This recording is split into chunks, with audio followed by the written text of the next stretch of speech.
Assalamualaikum ya akhi ya ukhti. Assalamualaikum ya akhi ya ukhti.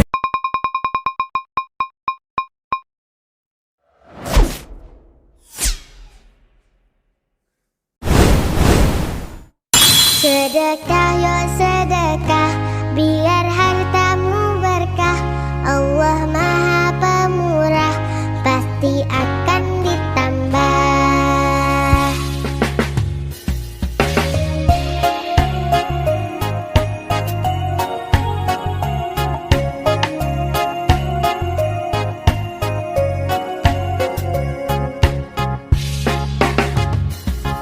Allah Maha Kaya, Allah Maha segalanya. Jangan kau takut miskin harta. Indahnya saling berbagi, indahnya. Ayo sholat, lelaki muslim pasti sholat Jumat. Ayo sholat, lelaki muslim pasti sholat Jumat. Sohibul Hajat, Jumat Berkah, 19 Januari tahun 2024.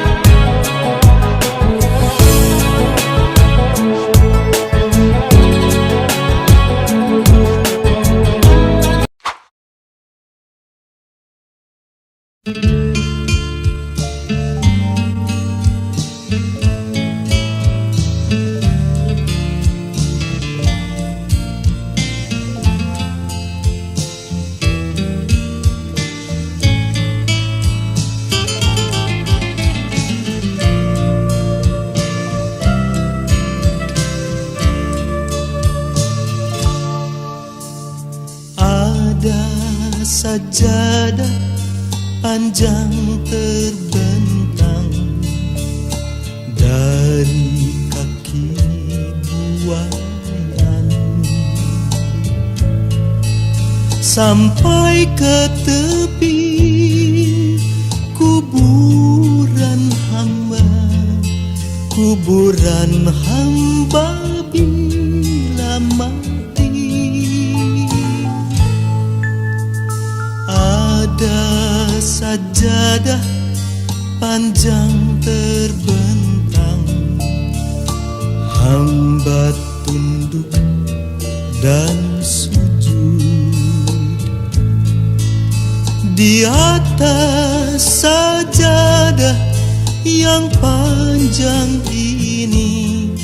Diselingi sekedar interupsi,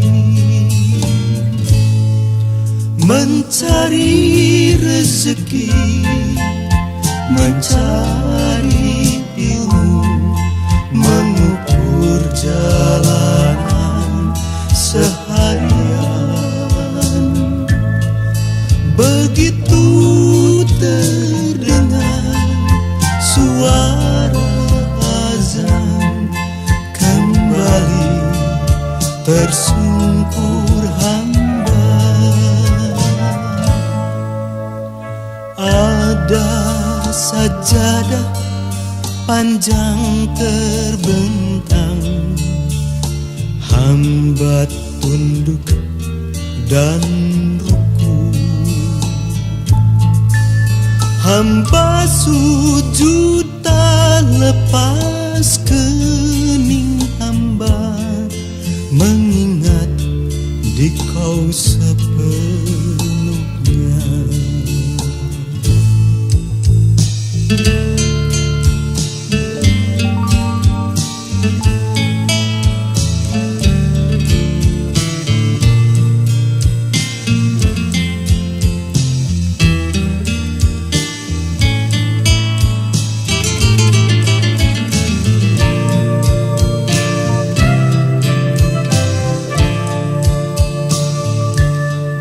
Mencari rezeki, mencari ilmu, mengukur jalanan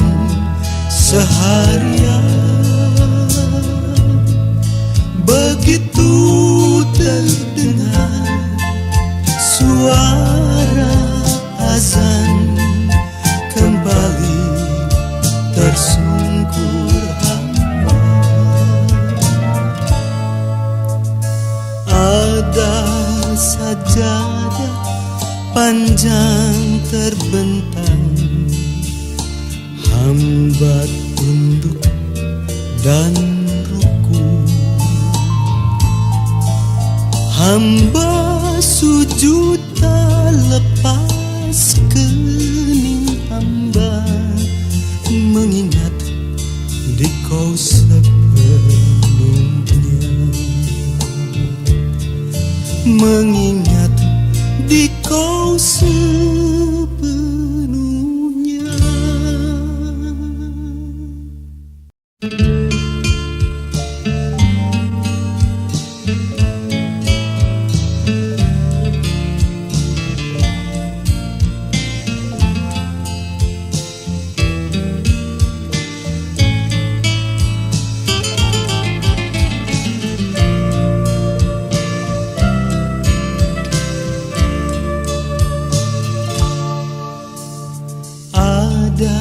Sajadah panjang terbentang dari kaki buayan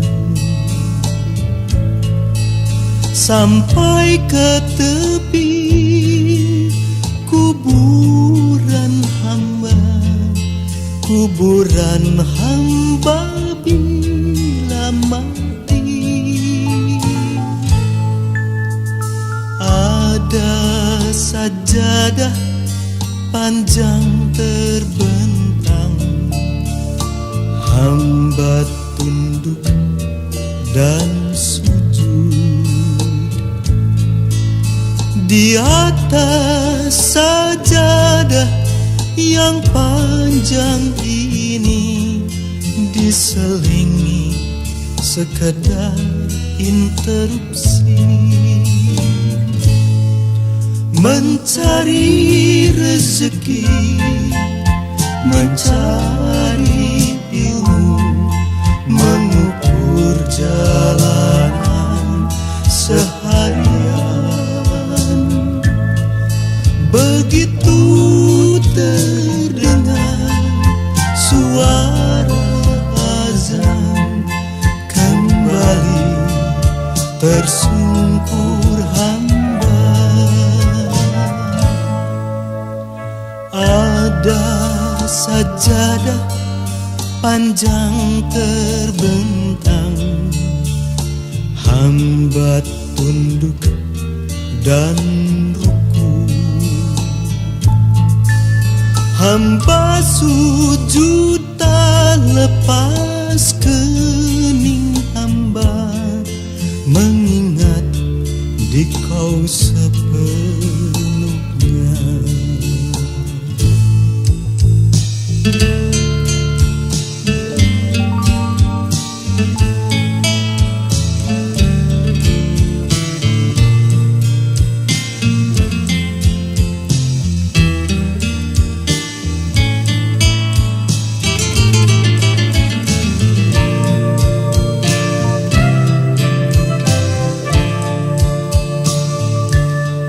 Mencari rezeki, mencari ilmu, mengukur jalanan seharian. Begitu terdengar suara azan, kembali tersungkur hamba.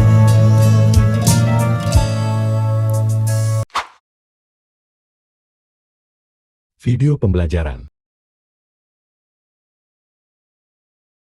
Saya punya keluarga sudah meninggal dunia. Di rumahnya itu dia punya bengkel untuk membuat furniture.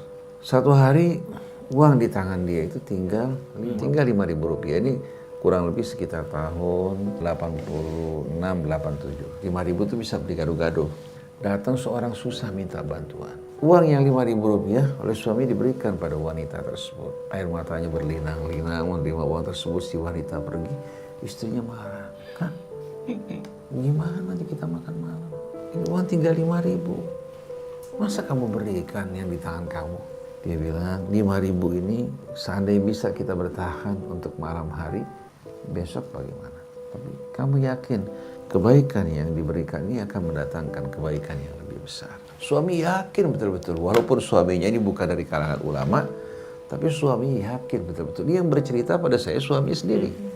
Beberapa saat dia duduk depan rumah, nggak lama ada seorang, itu pada waktu yang sama tuh, datang seorang keturunan Tionghoa datang ke rumah celana keliling. Nah, dia bilang, saya mau tanya rumahnya Pak Fulan di mana? Oh, saya sendiri orangnya. Ya Allah Pak, saya cari Bapak kesana kemari. Bengkel Bapak di daerah Kebun Baru tutup, katanya pindah ke daerah sini. Kemudian orang tersebut bilang, Pak, saya pernah beli barang dari Bapak, saya puas ya. Saya ingin beli barang dan saya ingin kirim ke Singapura. Saya butuh 1 kontainer. Dia bilang, saya bangkrut. Sudah nggak punya apa-apa sama sekali untuk modal. Beli kayu saya sudah nggak mampu. Membayar tenaga kerja sudah nggak mampu. Si orang ini mengatakan, saya akan berikan uang muka. Biasanya kan dibayar setelah apa? Dia berikan uang muka dalam jumlah yang besar. 1 kontainer dikirim ke Singapura kan. Langsung dia nengok istrinya. Spontan Allah berikan balasan. Wa idza sa'alaka ibadi anni fa inni qarib ujibu da'watad da'i idza da'an. Dia berdoa sambil beramal. Langsung yang tadinya lesu, penuh gairah, telepon semua tukang-tukangnya untuk kembali bekerja. Dia berbelanja kayu, dia kerjakan. Akhirnya Allah kasih yang tadi kerja sudah mati, hidup kembali. Kalau kita hidup dengan akal perhitungan kita, kehidupan dan kebutuhan di luar perhitungan. Kalau petani yang menanam dan menumbuhkan tidak akan ada hasil. Petani hanya menanam. Sebagian besar pekerjaan ditangani oleh Allah dalam menumbuhkan. Begitu juga dokter hanya mengobati, yang menyembuhkan Allah. Dokter sebetulnya kalau kita perhatikan peran dia kecil. Dia mengobati dengan melakukan diagnosis, memberikan obat. Tapi tubuh manusia ini penuh rahasia yang luar biasa. Dengan obat, subhanallah, dengan izin Allah, Allah berikan kesembuhan. Maka Ibrahim mengatakan, فَإِذَا مَرِضْتُ فَهُوَ يَشْفِينِ. Jadi jangan pernah kita beranggapan bahwa kita yang mengatur rezeki kita. Adapun wanita tadi yang mengatakan bahwa suaminya hanya memiliki uang 100.000 rupiah. Datang saudaranya dalam keadaan susah, suaminya berikan uang tersebut. Saya sering melakukan hal seperti ini. Tapi istri tidak banyak bertanya karena yakin bahwa infak dalam kebaikan, apalagi untuk kerabat, dijanjikan 700 kali lipat. Saya terkadang punya kewajiban untuk memberikan orang beberapa juta. Uang pas-pasan. Saya kalau keluarkan memberikan bantuan tinggal paling 300.000, 200.000. Saya keluarkan. Karena yang 3 juta paling bertahan berapa lama. Begitu saya keluarkan, datang rahmat Allah dari jalan yang tak terduga-duga. Yang kita harapkan tak kunjung datang, yang tidak kita perkirakan datang dari sisi Allah. Ini pendidikan untuk meyakinkan kita bertawakal padanya. Kalau kamu kikir dengan apa yang di tangan kamu, itu lagi tidak akan terbuka. Oleh karena itu, kalau seorang punya sanyo atau jet pump kering, ada air seember dia kikir untuk memancing, dia tidak akan mendapatkan air. Setelah dipancing beberapa gajung, keluar air dengan penuh rahmat. Maka dalam sebuah riwayat, at-tauhid nisfuddin, tauhid separuh agama, wastanzilur rizqa bis-shadaqah, pancing turunnya rizki dengan sedekah. Tauhid itu iman dasarnya, separuh agama, yang di luar bangunannya. Nah, kalau ingin berkah hidup kita, banyak-banyak sedekah. Video pembelajaran.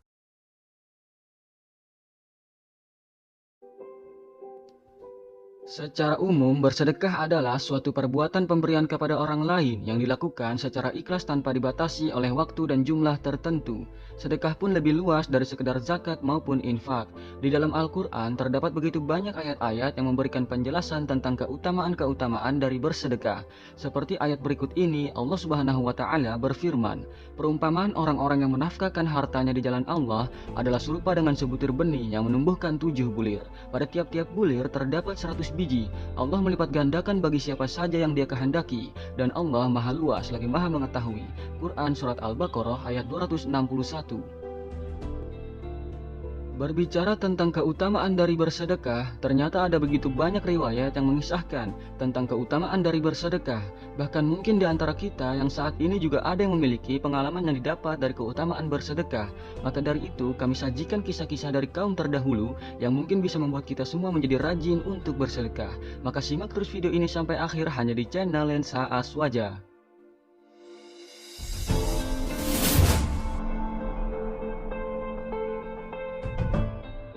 Perempuan bertangan lunglai.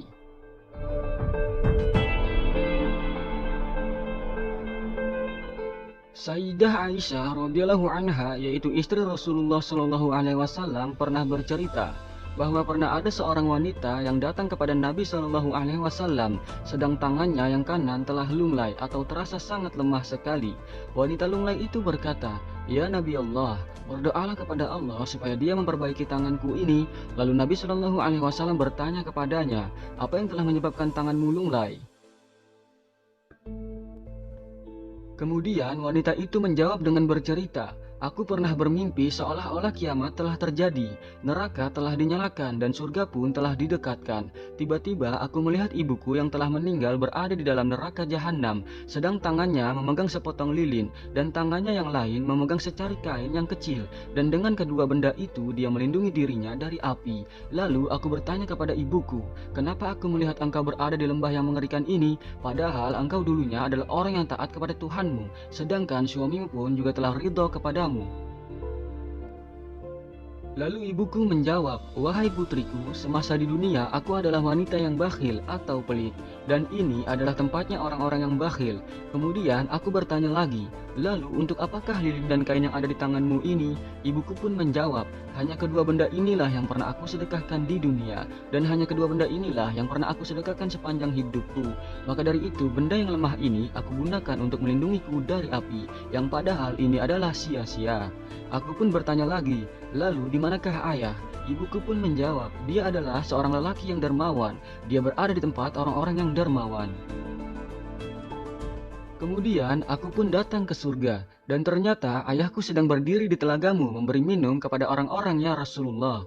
Maka aku bertanya kepada ayahku, 'Wahai ayahku, sesungguhnya ibuku adalah istrimu yang taat kepada Tuhannya, dan engkau pun ridho kepadanya. Saat ini ia terbakar di dalam neraka jahanam, sedangkan engkau memberi minum kepada orang-orang dari telaga Nabi Shallallahu alaihi wasallam.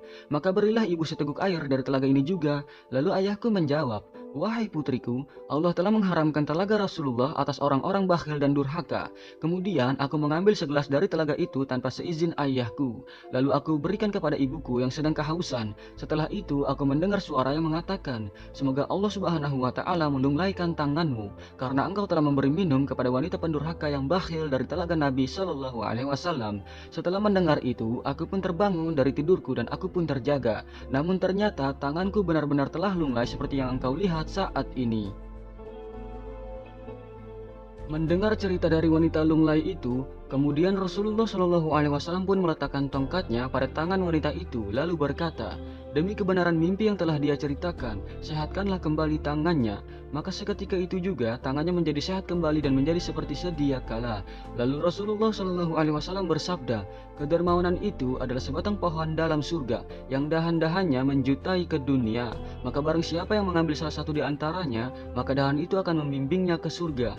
Dan kekikiran itu adalah sebatang pohon dalam neraka yang dahan-dahannya menjutai ke dunia. Maka barang siapa yang mengambil salah satu di antaranya, maka dahan itu akan membimbingnya ke neraka."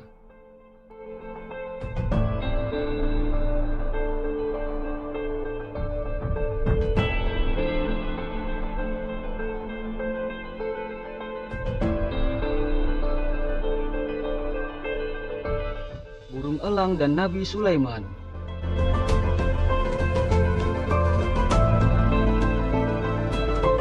Kisah berikutnya terjadi pada masanya Nabi Allah Sulaiman alaihissalam. Seperti yang kita ketahui bahwa Nabi Sulaiman alaihissalam memiliki mukjizat dapat berbicara dengan hewan.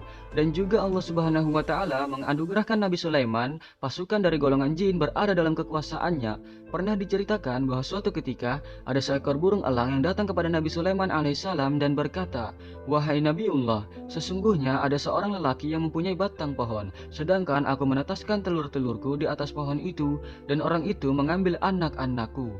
Mendengar pengaduan dari seekor burung itu, Nabi Sulaiman alaihissalam pun memanggil pemilik pohon tersebut, lalu dicegahnya ia dari perbuatannya itu untuk tidak mengambil telur-telur burung elang tersebut.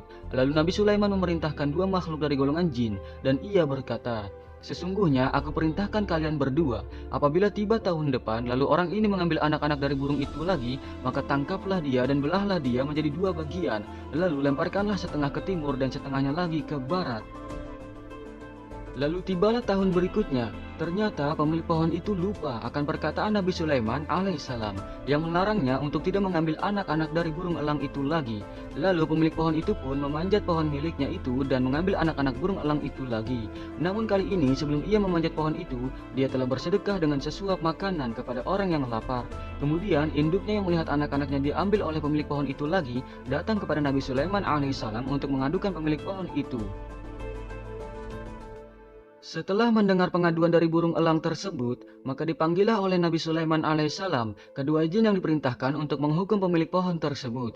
Lalu Nabi Sulaiman alaihissalam berkata kepada kedua jin itu, "Kenapa kalian tidak melaksanakan apa yang telah aku perintahkan kepada kalian?" Lalu kedua jin itu berkata, "Wahai Khalifah, sesungguhnya tatkala pemilik pohon ini hendak memanjat pohonnya, kami pun bermaksud ingin menangkapnya.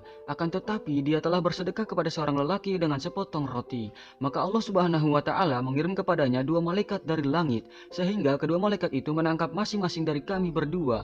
Lalu salah satu di antara kami dilempar ke timur, dan satunya lagi dilempar ke barat. Keburukan kami ditolak dari orang itu dengan berkah dari bersedekah."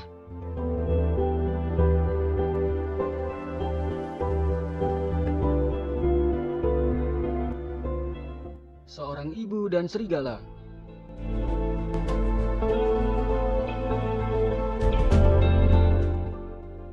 Kisah ini terjadi ketika Bani Israel pada saat itu sedang mengalami masa paceklik yang hebat beberapa tahun secara berturut-turut. Dan ada seorang wanita yang memiliki sepotong roti. Wanita itu hendak memakan roti itu. Ketika roti itu sebagiannya telah diletakkan pada mulutnya, tiba-tiba datang seorang pengemis dan berkata di depan pintu rumahnya, "Demi Allah, berilah aku sesuap makanan." Mendengar itu, seketika itu juga wanita itu mengeluarkan roti yang berada di mulutnya untuk diberikan kepada pengemis tersebut. Setelah memberi roti kepada pengemis itu, lalu ia pergi keluar bersama anaknya yang masih kecil menuju padang pasir guna untuk mencari kayu bakar. Tiba-tiba datanglah seekor serigala ganas membawa anaknya pergi. Lalu wanita itu pun mengejar serigala itu untuk menyelamatkan anaknya. Kemudian Allah Subhanahu wa Ta'ala mengutus malaikat Jibril alaihi salam untuk mengeluarkan anaknya dari mulut serigala itu. Lalu malaikat Jibril pun menyelamatkan anaknya itu dan mengembalikannya kepada wanita itu sambil berkata, "Wahai hamba Allah, relakah kamu sesuap dibayar dengan sesuap?" Maka dari itu Allah Subhanahu wa Ta'ala telah menyelamatkan anaknya dari mulut serigala berkat sedekah sesuap roti yang tidak jadi dimakan olehnya ketika sudah sampai pada mulutnya. Maha suci Allah dengan segala keagungannya.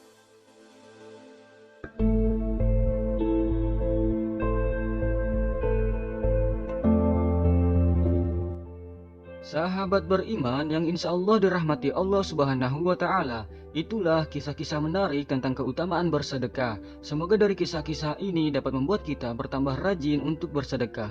Ini guna untuk mengharapkan ridha Allah Subhanahu wa Ta'ala dan juga untuk sampai ke kebaktian yang sempurna.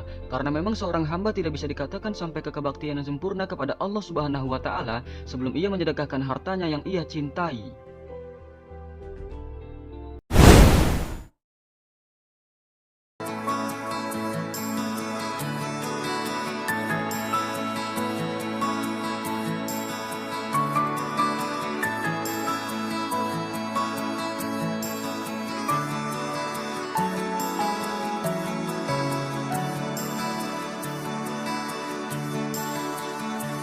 Alangkah indah orang bersedekah, dekat dengan Allah, dekat dengan surga. Takkan berkurang harta yang sedekah, akan bertambah, akan bertambah. Allah Maha Kaya yang Maha Pemurah, yang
Alangkah indah orang bersedekah, dekat dengan Allah, dekat dengan surga. Takkan berkurang harta yang sedekah, akan bertambah, akan bertambah. Oh indahnya saling berbagi, saling memberi karena Allah. Oh indahnya saling menjaga, saling mengasihi karena Allah.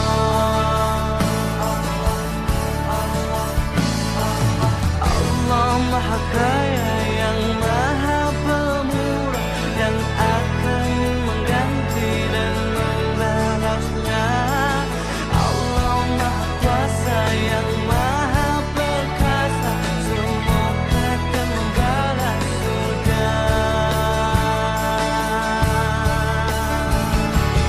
Oh indahnya saling berbagi, saling memberi karena Allah.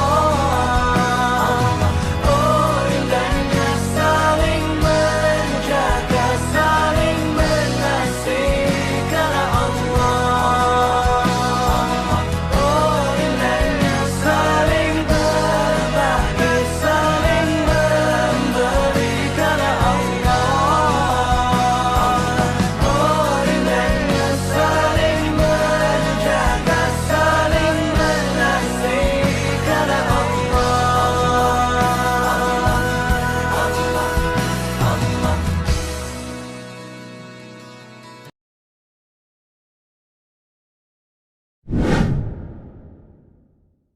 Yuk kalian baik-baik sama temanmu ya. Dengarkan dia kalau sedang curhat. Dengarkan saja. Jadilah pendengar yang baik pertama-tama. Jangan terlalu bersemangat untuk menasehati lah. Kadang-kadang nasihatmu tambah bikin ruwet. Ya. Kadang-kadang kamu terlalu semangat menasehati itu orang tambah jadi drop. Apalagi kamu nasihatinya rodo dalam itu. Wah, kamu melanggar perintah Allah sesuai surat Al-Baqarah ayat sekian.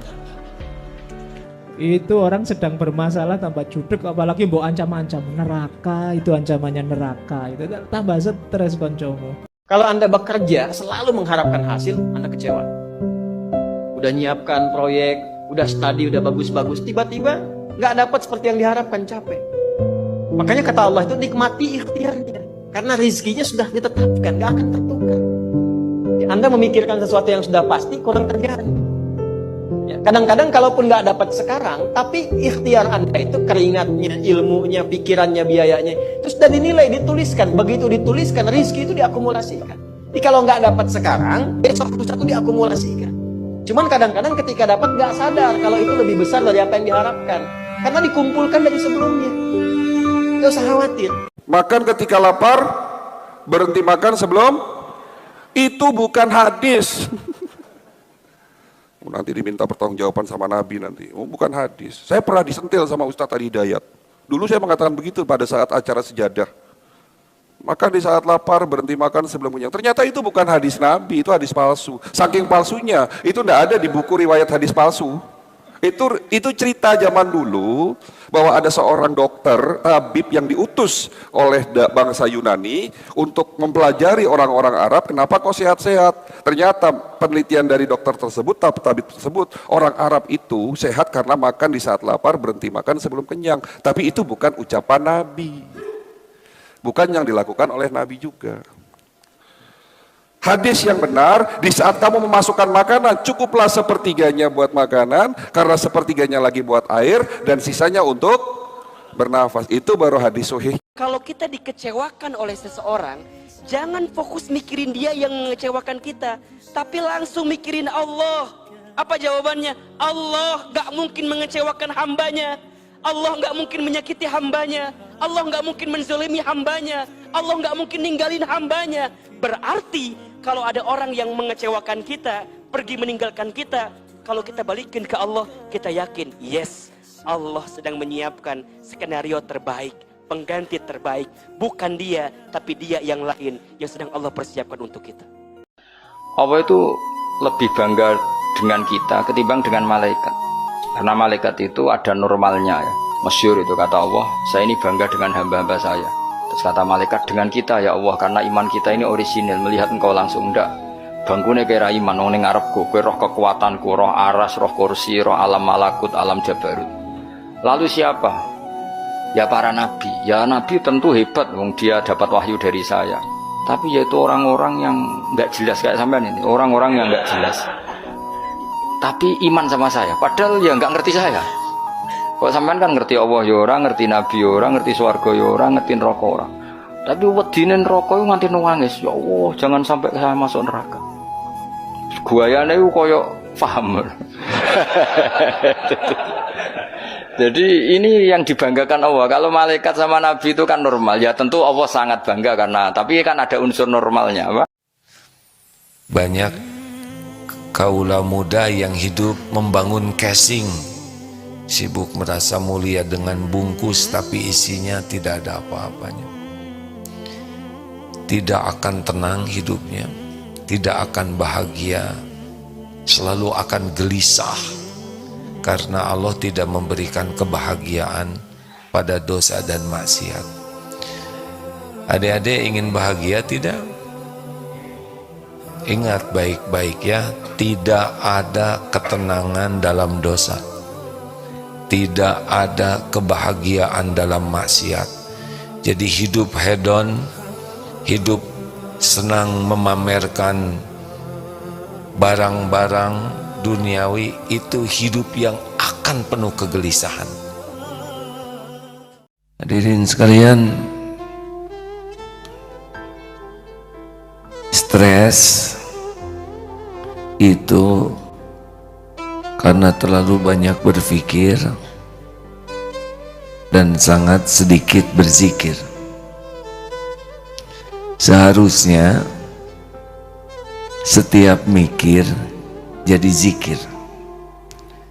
Kita tidak mungkin tidak berpikir, karena ini aset terpenting dari Allah Subhanahu wa Ta'ala. Tapi sebagian besar orang tidak bisa mengendalikan pikirannya, dan alarm bahwa pikiran kita tidak pada rel yang benar adalah Allah Subhanahu wa Ta'ala menurunkan kegelisahan di hati kita. Tanda diterima amalmu oleh Allah yang engkau akan diberi pahala nanti di akhirat tanpa buahnya di dunia.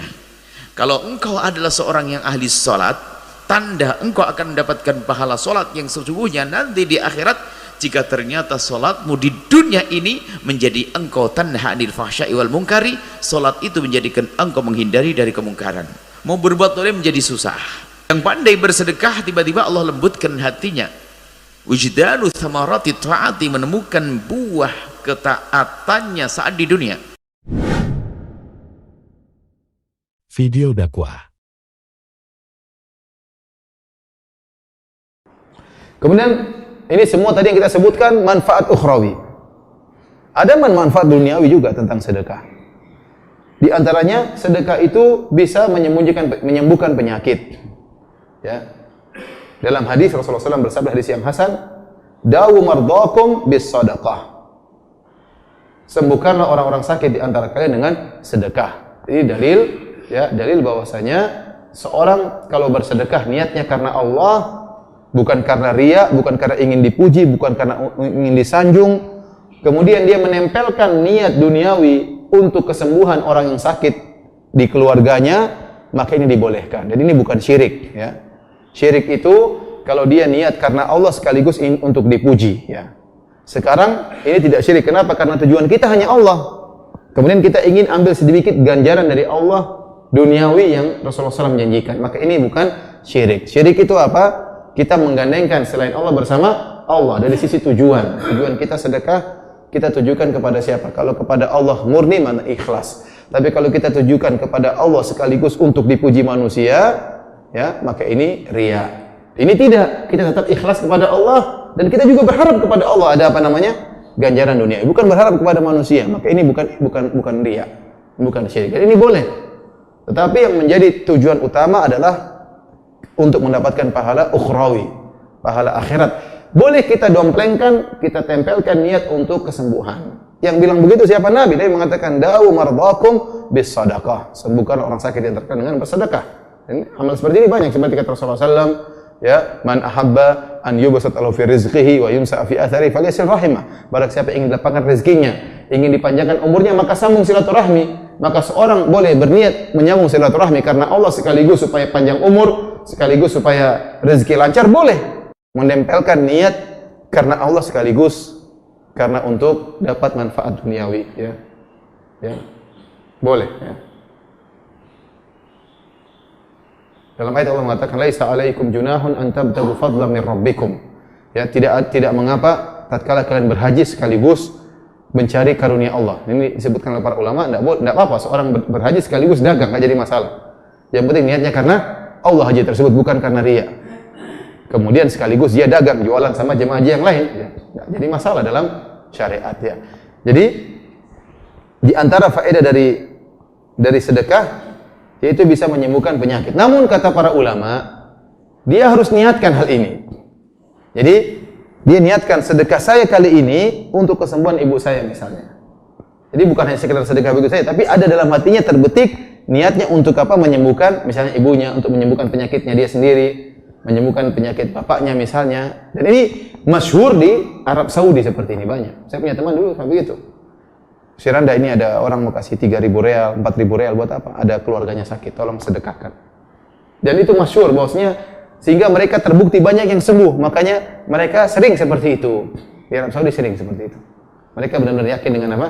Hadis ini. Ya. Saya pernah disuruh ya, ada 4.000 real ya untuk kesembuhan apa? Keluarganya yang sakit. Jadi perlu diniatkan saya sedekah ini untuk kesembuhan. Ya, bukan sekedar sedekah saja, karena Allah sekaligus untuk niat kesembuhannya. Saya masih ingat ada teman saya cerita, dia waktu itu lagi di mana ya? Lagi di luar negeri pokoknya. Entah saya lupa di mana ya. Qadarullah waktu itu istrinya sakit lagi parah. Hari itu juga lagi parah, masuk rumah sakit. Dia keluar ba'da subuh kalau nggak salah ya. Ba'da subuh, saya lupa waktu persis dia bercerita sama saya. Istrinya waktu itu lagi sakit di waktu yang orang jarang keluar tatkala itu.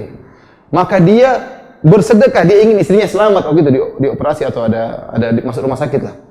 Dia bilang, Ustaz, saya cari orang mau sedekah nggak dapat. Saya lupa itu entah pada subuh atau apa, orang semua nggak ada di jalan. Dia cari sana, cari sini nggak ada. Ya, kalau ketemu orang kafir, cari orang Islam, dia pingin apa? Sedekah nggak dapat. Sampai akhirnya dia dapat seorang entah tukang sapu entah apa. Kira-kira ini orang miskin lah. Tukang sapu udah kasih aja. Nah, ini apa? Allah beri apa? Kesembuhannya. Jadi harus diniatkan, Ada riwayat ya dari Ibnu Mubarak, ada seorang bertanya kepada Ibnu Mubarak tentang luka an qurhatin kharajat fi rukbatihi mundu sab'i sinin. Luka yang keluar nanah atau luka yang keluar yang menimpa lututnya sudah 7 tahun enggak sembuh-sembuh. Dan dia sudah berusaha mengobati luka tersebut dengan berbagai macam pengobatan. Dan dia sudah bertanya kepada para dokter, para tabib, para ahli, namun tidak ada manfaatnya. Maka Ibnu Mubarak berkata, "Idhab fa'ahfir bi'ran fi makanin hajatin ilal ma." Ya, maka kata Ibnu Mubarak, pergi sana kau galilah sumur, ya ini perlu biaya. Di sana ada tempat orang butuh dengan air. Fa ini arju an yanbu'a hunaka ainun wa yumsiku anka dam. Ya, akhirnya kata Ibnu Mubarak, semoga kalau di sana keluar mata air, Allah akan menghentikan darahmu. Akhirnya dia pun melakukannya, akhirnya sembuh. Dia bersedekah dengan menggali sumur ya. Akhirnya sembuhlah penyakitnya. Video dakwah. Bismillahirrahmanirrahim.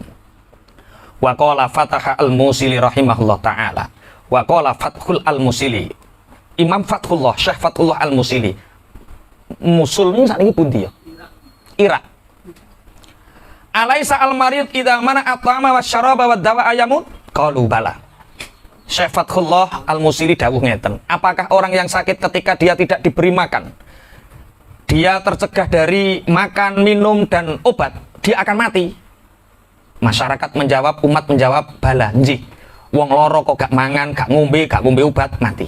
Qala kadzarikal qalbu idza muni'a anhu al ilmu wal hikmatu salasata ayyamin yamutu. Begitu juga hati. Hati ini ketika dia dicegah dari ilmu dan hikmah, maka selama 3 hari dia tidak mendapatkan ilmu, maka hati itu akan mati. Mulane nek cara Syekh Fathullah, wong duwe ngaji ku kudu jarake 3 dina. Wah, nek selapan yo kesuwen. Berarti kok bengi golek ngaji ning ndi? Per 3 hari. Kula ngaji ping pinten? Maksudnya mboten kok ngaji kados jenengan. Kula kali Kiai Mama Mimin tasik ngaji ngantos sama kita tasik ngaji. Ngaji terus. Ngaji karo Kiai. Kula ngaji kali Gus Bas sak wulan ping pira? 2 kali. Wi nek sing ora ditimbali, nek ditimbali kadang ping 3. Sak wulan. Ngaji kali Mbah Yai Mansur Muslih, Tanggir, kula ping kalih.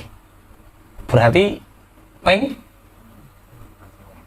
5, ping 4. Iku sak wulan. Ngaji lho. Sorokan lho, maksudnya ngaji tenanan lho, maknane lho. Orang mulang, dan yang mulang yang bendino bar subuh baru. Orang yang tidak ngaji selama 3 hari, hatinya akan mati. Ati nek mati, niku podo karo tanah sing kering. Tanah kering niku rasane piye? Atos. Ati nek mati, atos. Ati nek atos, podo karo tanah kering ditanduri ora iso urip. Ati sing atos dikandani ya ora semeleh. Urip yo petita-petiti ngoten niku modele. Bismillahirrahmanirrahim. Pun ngaji. Wala qad sadaqo. Fa inna ghida al-qalbi al-ilmu wal hikmah wa bihi mahayatuhu. Benar apa yang disampaikan oleh Imam Fathullah Al-Musili, bahwa makanan hati adalah ilmu dan hikmah. Dengan ilmu dan hikmah itulah hati bisa hidup. Kama anna ghada al-jasadi at-ta'am, sebagaimana jasad ini juga butuh makanan. Wa man faqada al-ilma faqalbuhu maridun wa mautuhu lazimun. Orang yang tidak ngaji, hatinya mati, dan kematian itu akan menjadi ketetapan. Podo, jasad kita butuh makanan. Awake nek gak mangan, jasad niki lempok mati. Semanten ugi ati niki mboten ilmu bakal napa? Mati. Makane kudu seimbang panganan zahir karo panganan batin. Lah rata-rata wong niku luwih ndhisike panganane weteng napa panganane ati? Jenengan mergawe glimpungan iso awan bengi lembur niku sing mbok golekno ati apa weteng? Weteng. Apa salah? Ora, ya bener. Weteng ya kudu dikai panganan, tapi aja lali ati ya kudu dikai panganan. Soalnya enten dijelasno ngeten iki, ora dibenerno tambah blarah, Pak. Isuk ngaji. Awan ngaji. Lah ning ndi, Kak? Uang iku aja kok golek duit terus ngaji ya ngaji. Ngaji tambah ninggalno anak bojo. Yo dosa. Aja salah paham lho ya. Tolong. Iki kok mosok dianu Mas Irfan dikai form. Kowe ngaji ki niatmu apa? Nek niat ninggalno debt kolektor wajib. Timbang ning omah diobrak-obrak debt kolektor kok ngaji ning kene aman hukume wajib. Kok sampean gak perlu golek ning Fathul Muin, Pak. Menghindari bojo. Makruh atau haram ya? Ora apa-apa ngape ayem ora oleh ya Allah, ya Allah. Wi kok nek ning omah terus ya ora oleh ngaji, terus mbok niati. Sapa sing ngaji niat menghindari bojo, dosa hukumnya haram. Ya ning omah terus tambah setruk dhek. Wis ben ngaji ben rada imbang. Wis aja diharamno dhisik lah wis. Ben ngaji dhisik. Bismillahirrahmanirrahim. Bon. Kudu seimbang antarane weteng karo ati ya kudu seimbang. Lah ilmu niku mboten purun manggen nek teng kitab Ihya. Teng mriki mangke nggih enten tapi teng wingking. Imam Ghazali dawuh ilmu niku gadah pengapesan. Piyambake mboten purun nemplek ning ngene wong sing duwe hubud dunya. Dadi wong ning atine kok ana rasa hubud dunya, niku ati mboten purun nemplek. Artine wong sing kepincut donya niku piyambake mboten doyan ilmu. Pangapunten, ape sowan ning ndi? Kiai melarat kok sowane saling ngoten. Ono, Cung, nek kowe ngamalne iki, Cung, kok urip murah ngarah fakir, Cung ya. Dhek dhewe melarat ngono. Kok ngijazahi sugih iku piye? Dhek gak paham fakir itu apa. Wis. Biyen niku ana Nabi Isa.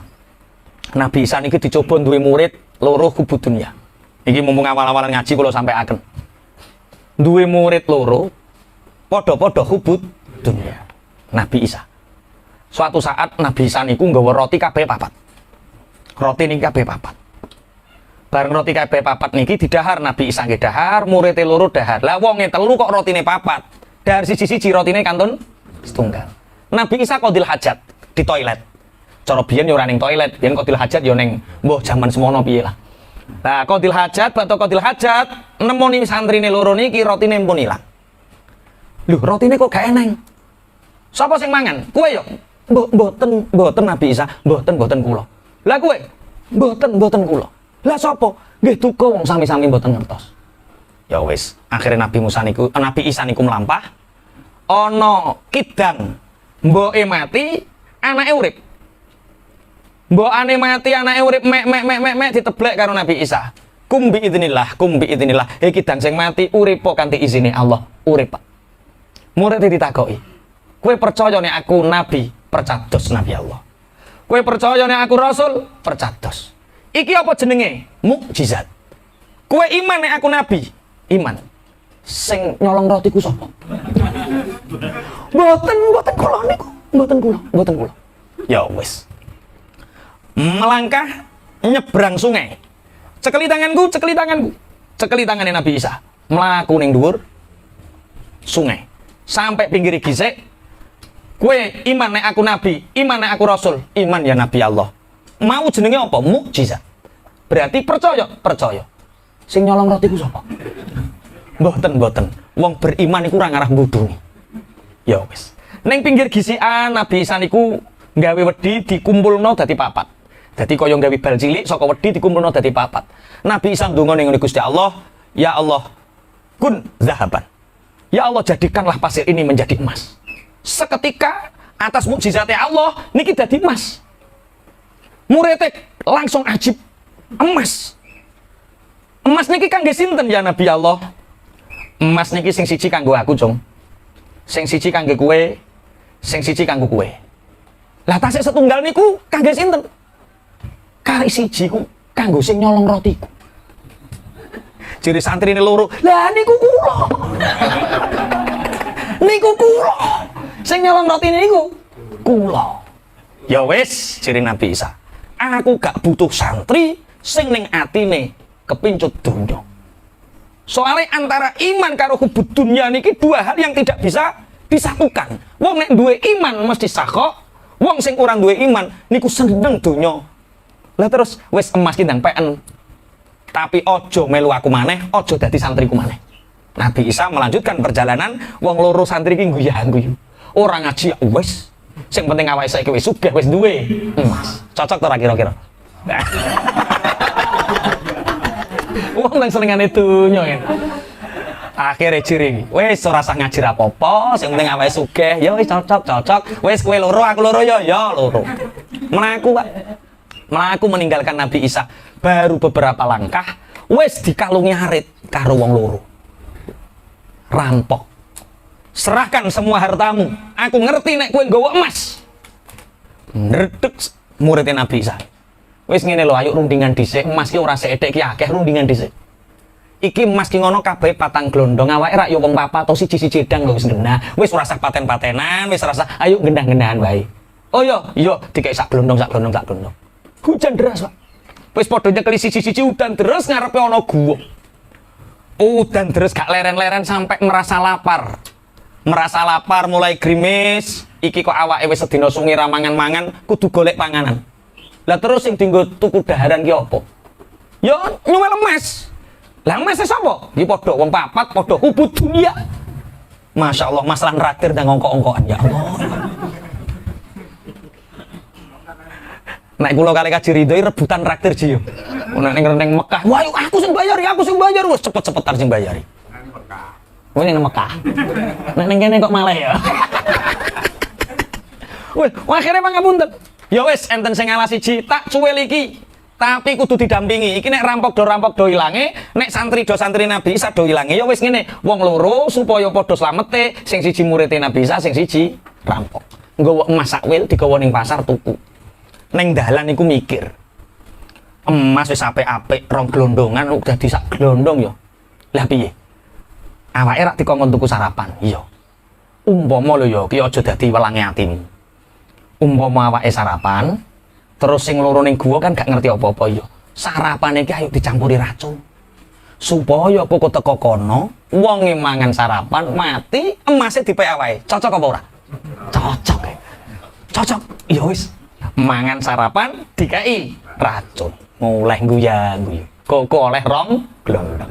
Sing ning jero gua pikirane padha. Iki lho awake, asline ape oleh rong glondong. Cuma gara-gara eneng wong papat oleh sak glondong. Lah terus piye? Umpama dhuwur gua kei watu gede, loro wonge mlebu cebloki watu, mati terus awake oleh emas ngono piye? Cocok. Wah, cocok. Kei watu gede, teko dibleki loro mati, mangan sarapan eneng, racune padha-padha mati. Nabi Isa lewat. Nabi Isa kuwi lho oleh-oleh wong sing hubud dunya. Dulur karo dulur gak rukun yo gara-gara hubud dunya. Umpama ono sing ngalah selesai. Mulane kok ono dulur karo dulur gak rukun mesti eneng sing ora ngalah. Mulane sampe nek rebutan dunya karo dulur sing ngalah.